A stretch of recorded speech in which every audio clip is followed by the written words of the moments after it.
He was 85 years old and recalled every detail of the plot. I am Gopal Godse, brother of Nathuram Godse. Nathuram Godse was the one who assassinated Gandhiji, then known as Mahatma Gandhi. The year was 1948. I do not repent for having participated in the act. We felt, let 10 persons go to the gallows, but let this person not live. Like his father, he seemed destined to serve the ruling powers.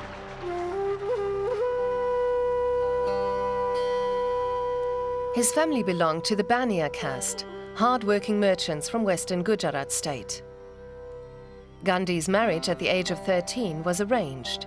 He and his wife Kasturba would have 4 children. When he was 16, his father fell gravely ill. Gandhi's biographers describe him as a devoted son who sat at his father's bedside.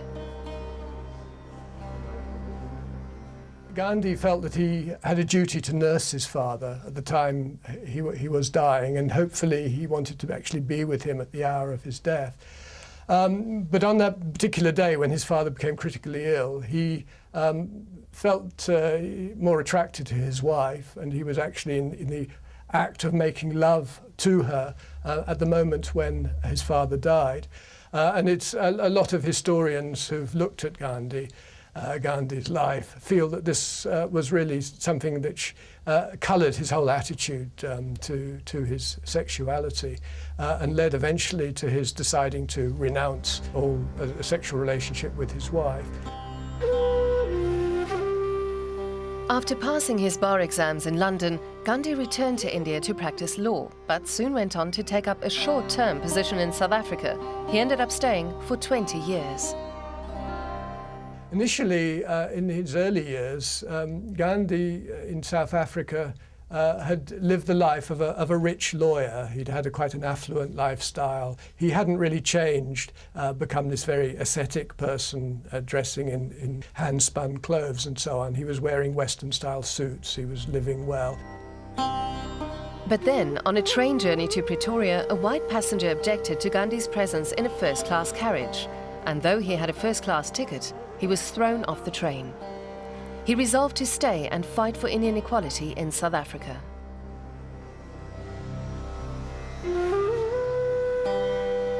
When he returned to India in 1915, Gandhi was a changed man.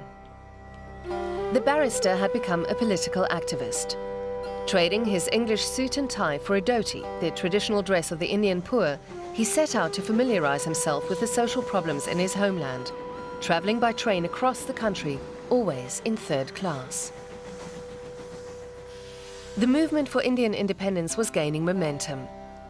Gandhi addressed crowds in every town and village he visited. He spoke of human dignity, justice, and independence.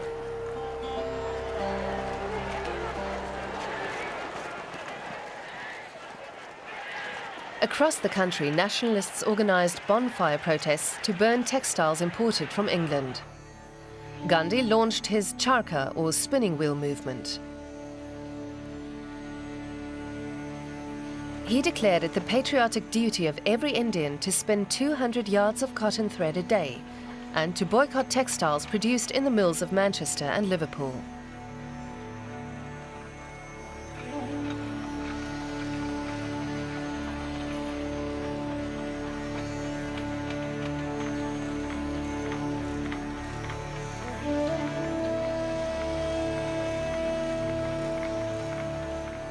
But it did become a symbol of a commitment to the nationalist cause, to every morning to sit down and to get out your spinning wheel and to spin your cotton thread. And they became very skillful at it. You know, they would spend hours every day doing this. And Gandhi saw this as something which was almost a spiritual task of spinning, you know, for the good of the nation. In 1930, Gandhi led the 3-week Salt March, walking 358 kilometers to the village of Dandi on the Arabian Sea, where he defied the British salt monopoly by lifting and auctioning off a fistful of salt. Gandhi and his followers were arrested, but it was a victory for the man who Churchill contemptuously called the half-naked fakir. Coverage of the march captured the world's attention.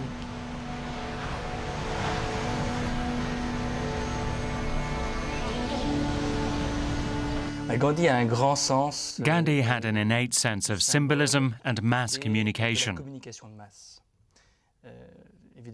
This seems like a contradiction, paradoxical for a man who came across as an ascetic, as someone who renounced worldly things in search of spiritual salvation.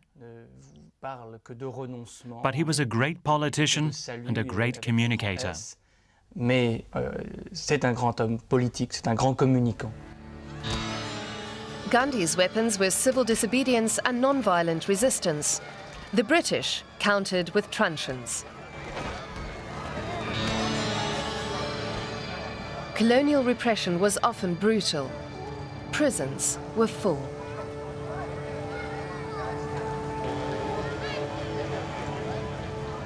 Gandhi was jailed 7 times for a total of 4 years. His protege, Jawaharlal Nehru, 8 times, serving 9 years. From the beginning to the end, the struggle for independence was led by the Indian National Congress Party. Gandhi was its guiding light, Nehru its chief organizer. The two men shared a deep bond, even if they didn't always see eye to eye. Gandhi, from a traditional merchant family, now an ascetic clothed in a dhoti. Nehru, the anglicized Brahmin, well-dressed and elegant, with ideas rooted in socialism. Somebody like Nehru, who embraced socialism in the 1920s, Gandhi was prepared to tolerate that because he believed that Nehru would always basically be loyal to him. So that he gave Nehru a sort of certain amount of rope, you could say, to go his own way. But Gandhi would always be holding it and able to draw him in whenever he felt, he was going to too great an extreme. And Nehru, well, he knew, that it was in his interest to keep in with Gandhi, but he also had a genuine affection for Gandhi.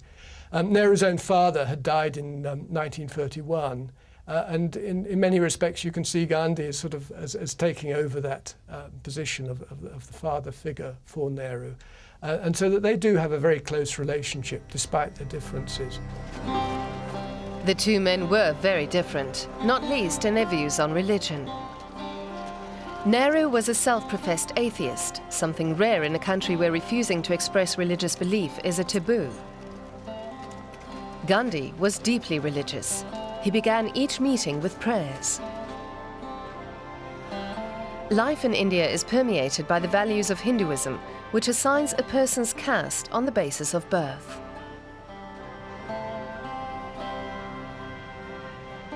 But Hinduism has been traditionally regarded as a tolerant religion, not given to proselytizing.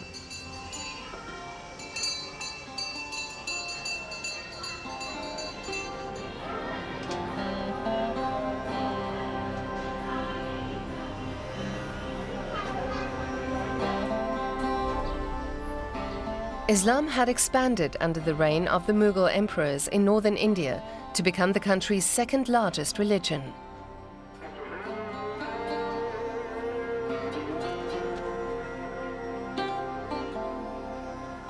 In British India, Muslims accounted for a quarter of the population.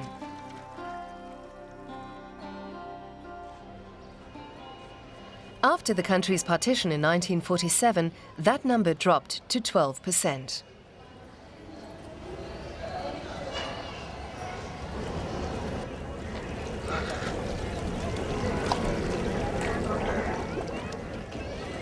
Hindus and Muslims had long enjoyed a peaceful coexistence, until political representation was attached to religious identity.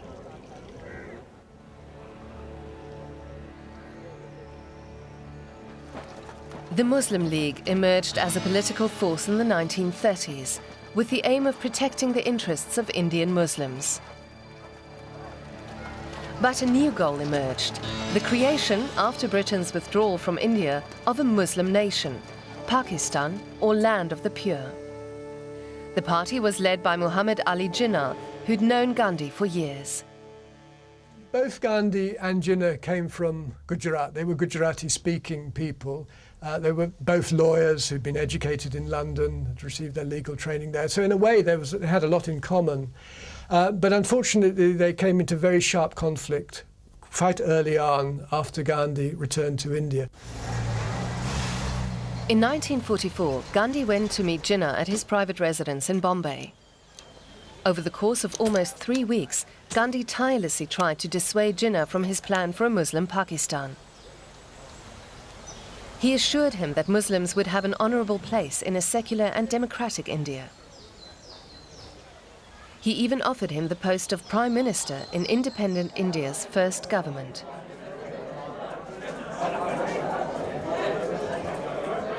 Jinnah ne supporte pas. Jinnah couldn't stand the affection and attention he was shown by Gandhi, because like many Muslims, he viewed it as a patronizing attempt by Hindus to assimilate Muslims.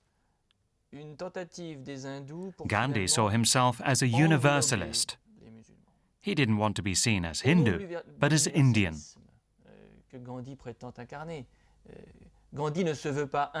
Yet everything about his style, his dress, was typically Hindu. His embrace of renunciatory disciplines and linking of ascetic practice with political aspirations, all that created the impression of a quintessential Hindu.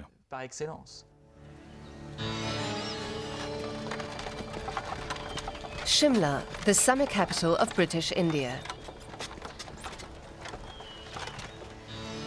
In 1946, the leaders of the Muslim League and Indian Congress Party met here to discuss ways to implement Gandhi's vision of a united, independent India.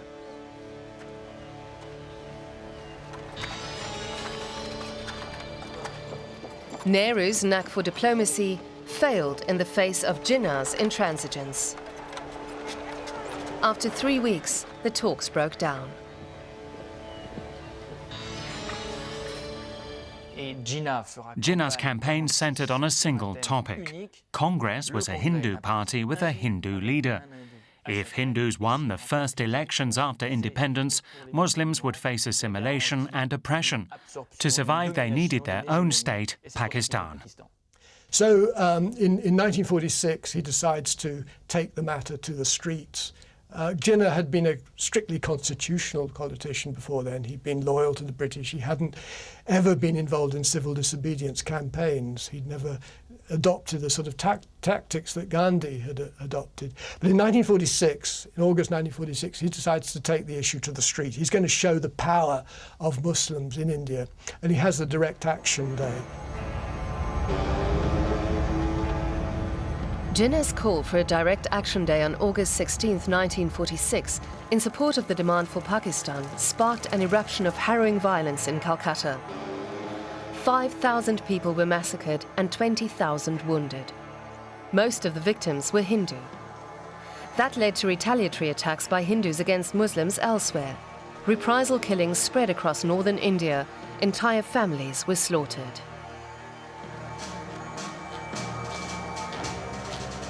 Some Hindus now claimed their religion was too passive and lacked martial ardor. To them, the Hindu value of tolerance was an inexcusable weakness, which had for centuries allowed first the Mughal and then the British empires to enslave the Hindu majority. They felt the time had come for Hindus to assert themselves and for Hindu men to reclaim their prowess. They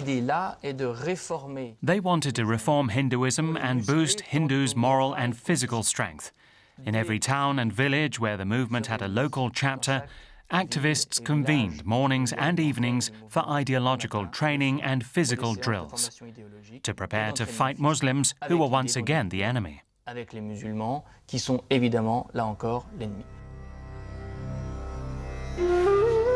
While Hindu nationalists massacred Muslims, Muslim League extremists butchered Hindus. Gandhi was horrified. He began a fast in Calcutta, which he vowed to continue until the violence stopped.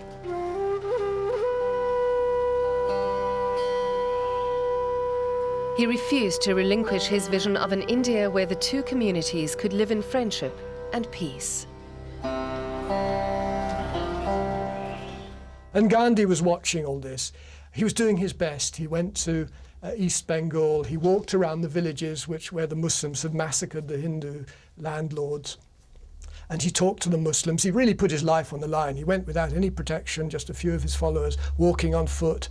And he managed to persuade the Muslims there that it was not right to do this. As he walked, people would throw glass pieces on the way. They would throw excreta in his path. And his answer to that was to even remove the very simple sandals which he used to wear in order to walk and start walking barefoot. This had a tremendous moral impact, and the parallel that we like to draw is between, in the Christian tradition, the crucifixion of Christ, that is suffering for humanity, tormenting the flesh in order to make the moral appeal. And then there is other retaliation by Muslims in East Bengal, where they're in the majority. They turn on Hindus and attack them, massacre many. Then Hindus in Bihar turn on the Muslims, and again they do the same in UP. And then in the Punjab, we see the Muslims retaliating by attacking the Sikhs and killing a lot of Sikhs in March 1947. So the whole thing is blowing up in a way that's becoming really completely uncontrollable. In March 1947, Lord Louis Mountbatten arrived in Delhi. As the last Viceroy of India, he'd been tasked by the British Prime Minister to negotiate an exit deal with Indian leaders. Mountbatten appeared bent on hastening the end of imperial rule and soon came to favour the option of partition. Gandhiji said again and again, leave India to anarchy, but don't partition it. We will sort it out. Once you are gone, then we will see how to do it. But the British said, we will go only after you decide who should get what. And that is how partition became absolutely inevitable. So Gandhiji went to the extent of saying that partition could only take place on his dead body. And then, of course, the Congress leaders decided that they would accept the demand for partition. They felt that Jinnah was able to stir up so much trouble for them that if they didn't concede that demand for a separate nation state of Pakistan, then he would cause terrible disruption within India after independence and perhaps compromise the integrity of the new Indian nation state. It would perhaps collapse. Sir Cyril Radcliffe was appointed chairman of the Boundary Commission in charge of equitably carving a Muslim-majority state from British India. He was assisted by 2 Hindus and 2 Muslims because he himself knew nothing of India. That was why he'd been chosen, to guarantee objectivity and fairness. Most of India's Muslims lived in the north. The plan called for the creation of one state with 2 territories, East and West Pakistan, located 2,000 kilometers apart. But Hindu and Muslim communities in Bengal and Punjab were inextricably mixed. Drawing borders was an exercise in absurdity. On August 15, 1947, the partition between India and Pakistan was made official. As the clock had approached midnight, Jawaharlal Nehru, the first Prime Minister of independent India, addressed the nation. Long years ago, we made a tryst with destiny, and now the time comes when we shall redeem our pledge. At the stroke of the midnight hour, when the world sleeps, India will awake to life and freedom. But the very morning after independence celebrations, Hindus in Pakistan and Muslims in India began to flee their homes. Muslims headed for Pakistan, while Hindus set off for India.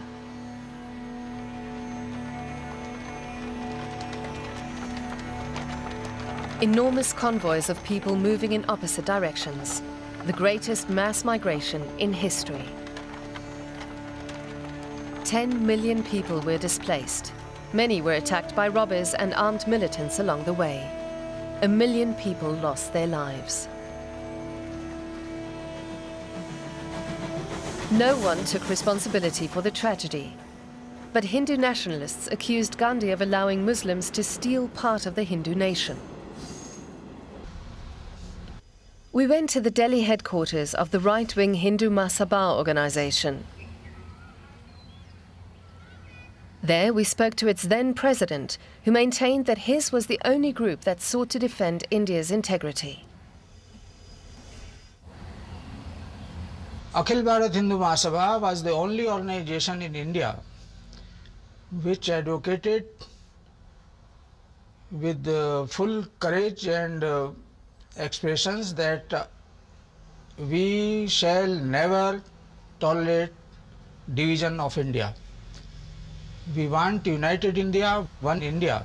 So although the Hindu nationalists claimed that this was a vivisection of India and it was something that the Congress had betrayed the Indian people in agreeing to, in fact it was very much a part of their own programme to have a separate state, and it's always served their interests subsequently to have a separate Pakistan state, which is always in antagonism to India, as always a representation really of India's other, its opponent. A few months after independence, the new states waged their first war over Kashmir, a province with a Muslim majority but a Hindu Maharaja. The two sides agreed to a ceasefire along what's known as the Line of Control. It divided the region in two, with one side administered by India and the other by Pakistan. Of the 3 officially declared wars between India and Pakistan, 2 have been over Kashmir, and it remains a flashpoint to this day.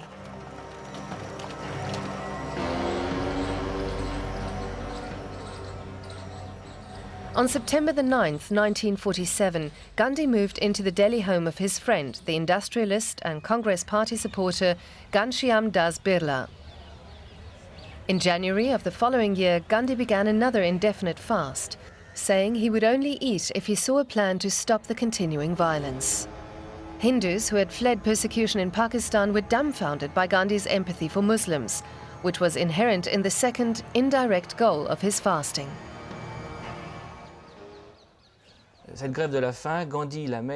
Gandhi's hunger strike was also aimed at forcing the Indian government to release Pakistan's share of assets from the treasury of British India.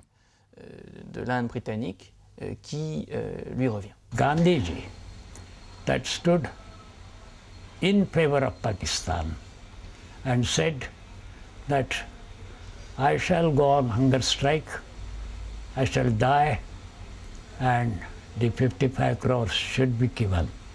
Then only I shall release my fast. At that moment, some youths like me decided, you will not die of hunger strike, you will die of bullets now.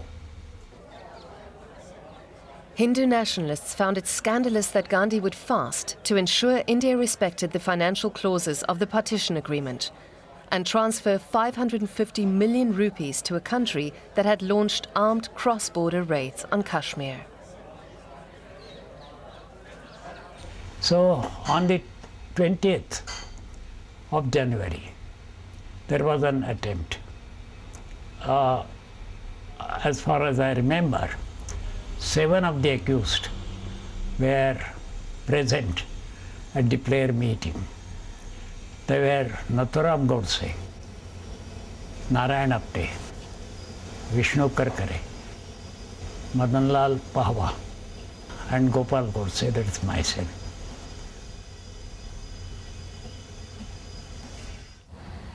The attack of January 20th was botched. Gopal Godse was unable to reach the window from which he planned to fire his gun. He hadn't thought of bringing a ladder. So I tried from the window. I could not reach my hand also. It was so high, even inside. So that was for half a minute or so. So I just came out. Saranlal asked to ignite a gun cotton slab near the boundary wall. He did it. Then he was caught by the police. Further actions did not take place. So we all ran away from the place.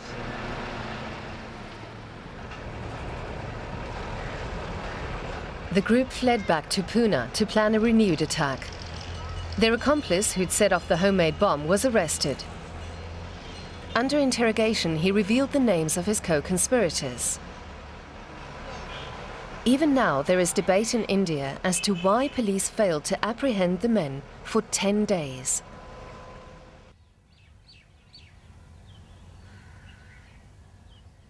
Mahatma Gandhi used to sit in the manner as you can see in this picture. This was taken on 29 January on the eve of his passing away. He would address, people would be sitting here, some would be very angry with him, that they would think, I don't know, there was a thinking amongst them that Bapu did not do enough to prevent the partition. On the 30th of January, Nathuram himself arranged for a pistol, automatic pistol, and went to the prayer ground evening at 5 o'clock or maybe 5 minutes late. The columns indicates the exact spot where Gandhi was felled by the assassin's bullet. The assassin lay in waiting for the Mahatma in this corner. As the Mahatma reached this spot to go there, he stepped forward. He took 3 steps, bowed before Mahatma Gandhi, and he shot him point blank, 3 bullets.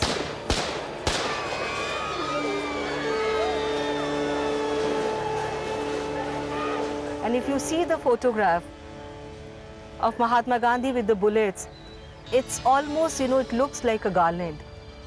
It's almost in a semicircle.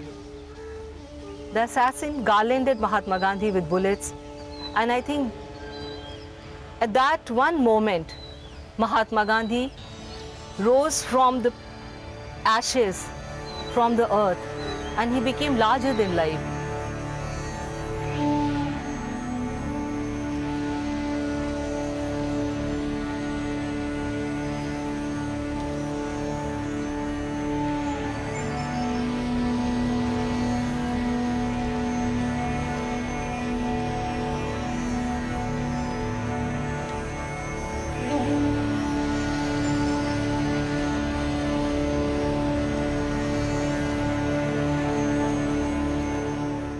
In a radio broadcast, Nehru announced the news of Gandhi's death. The light has gone out of our lives, and there is darkness everywhere.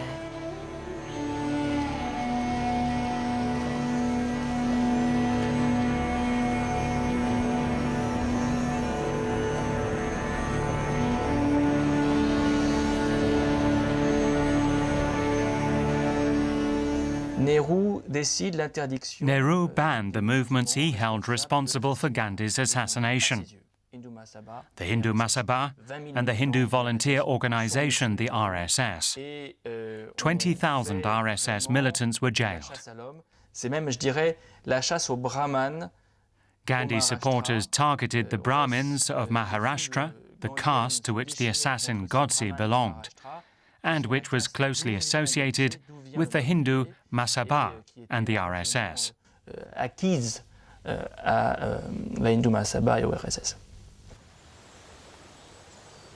The trial of Gandhi's assassins was held at the Red Fort, a highly symbolic location. It was there that Nehru had made his first speech to independent India, and to this day, the Prime Minister addresses crowds from the Red Fort on Independence Day. India is a democracy. The defendants had the right to a fair trial. The trial at the Red Fort offered Nathuram Godse the perfect platform to air his views. He refused legal defense, and though he had lawyers, he pleaded his own case. He stated that he had owed it to his Hindu faith and the Bhagavad Gita, which justified violence. He said he had been compelled to take action for the nation of Hindus, which Gandhi had betrayed. He needed to rid the nation of this man who persisted in weakening India's stance vis-à-vis Pakistan. He described the assassination as a salutary act undertaken in the public interest, not the rash deed of a lunatic, but rather a deed motivated by political realism, which had been well thought out and planned. On the 10th of February 1949, the judgment was there. Nathuram Godse, Narayan Apte were hanged. Madan Lal Pava, Vishnu Karkare, and myself were sentenced to life. Amid a resurgence of fundamentalism in India, nationalist groups like the Hindu Mahasabha are enjoying a revival. At its Delhi headquarters, there is a statue of its late leader, Vinayak Damodar Savarkar, a contemporary of Gandhi's and a nationalist, but one with a very different ideology. Savarkar spawned the idea of Hindutva, or Hinduness, a concept that inseparably links the Hindu and Indian identity. Nathuram Godse himself said that I have murdered Gandhi. Take me for arrest. There is no question. Nathuram Godse belonged to Hindu Mahasabha, no doubt, but Hindu Mahasabha was not belong to Gandhi murder. This is the decision of High Court. Hindu Mahasabha has no part in the murder of Gandhi. There was a very close link between the leader of the Hindu Mahasabha and the assassin, the main assassin and the main organizer of the conspiracy of the Mahatma. And Nathuram Godse had been a close associate of Savarkar for at least a decade before the assassination. And this man, Savarkar, was directly involved, not just ideologically or inspiring, but directly involved in the conspiracy to murder Mahatma Gandhi. Savarkar in a group photo with the conspirators. He was also arrested and tried, but denied all charges and was acquitted.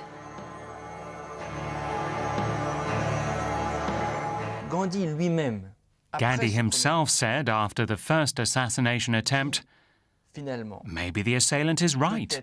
Maybe I am a nuisance in independent India."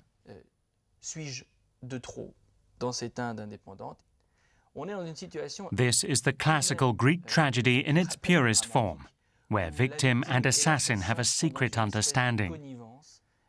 Gandhi felt deep despair. His method and his cause had failed. Despite his efforts, violence between Hindus and Muslims continued, and despite his efforts, India was fractured in two. What use was he alive now? Gandhi had envisioned an independent India that was self-sufficient and predominantly agrarian. Nehru's approach was more grounded in economic reality. He aimed to combat economic stagnation and dire poverty with state-centered planning and industrialization that relied on domestic industry.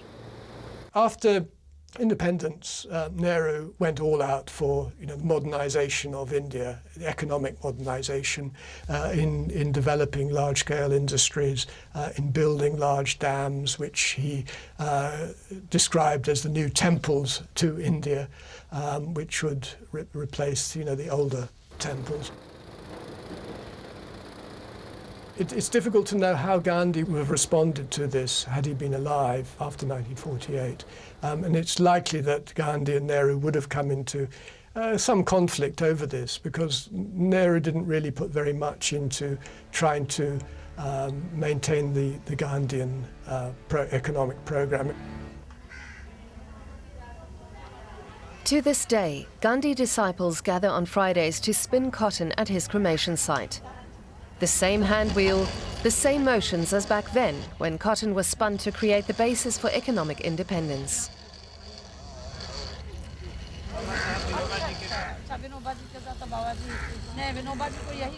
Today, it's more a ritual than a lesson in economic theory.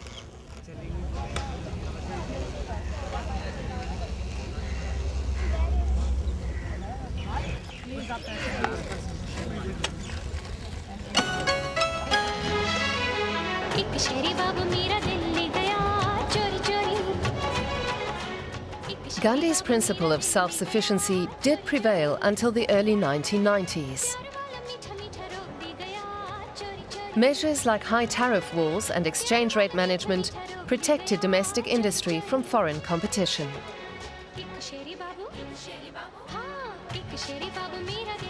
But over the past few decades, the country has really opened up to the forces of globalization.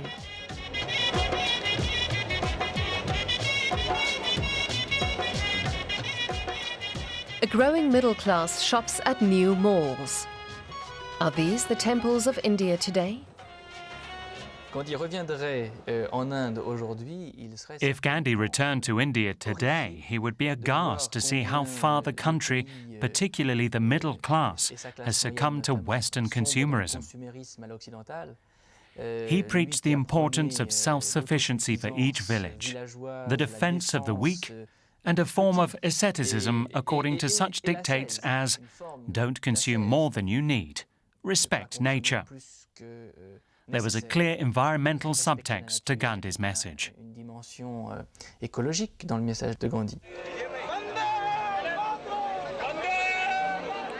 On March the 12th, 2005, 10 months after returning to power, India's Congress Party marked the 75th anniversary of the Salt March.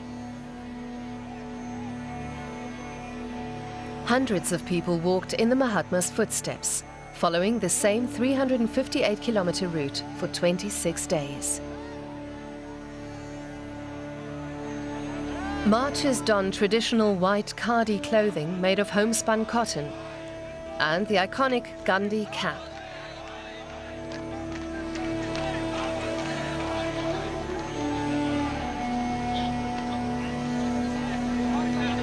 The great-grandson of Jawaharlal Nehru, Rahul Gandhi, was 35 at the time of the procession and had only recently entered politics. He would go on to become party president.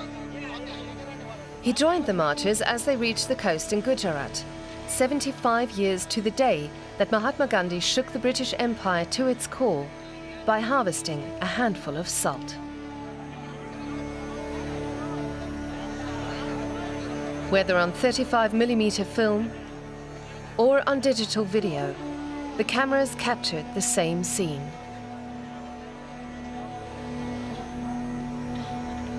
Globalization has swept aside many of Gandhi's principles, but the Mahatma's fundamental message has endured, a message that speaks of the power of peace, forgiveness and freedom, and can transcend even the hatred that killed him.